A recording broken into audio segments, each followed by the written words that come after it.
London, what letters? What letters?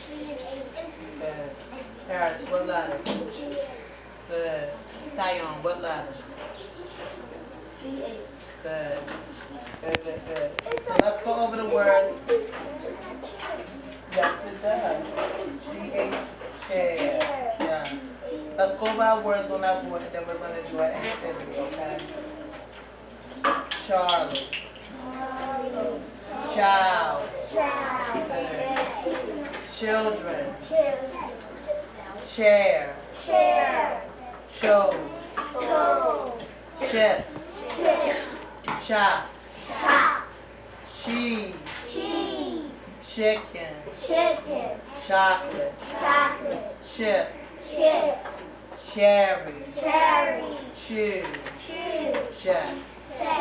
What sound does it make?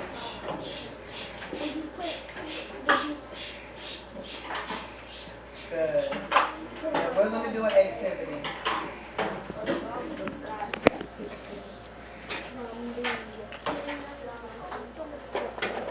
On your activity, you have a chicken, a chip, a chimpanzee, and a cherry. Okay? Chicken, chip, chimpanzee, and cherry. And what you're going to do is, you're going to start your pictures out. You're going to read them until you see H space. You're going to color H lightly and neatly. Lightly and neatly so you can read it. Your picture on, and you're going to trace it right there too. When you get your page, the first thing you're going to do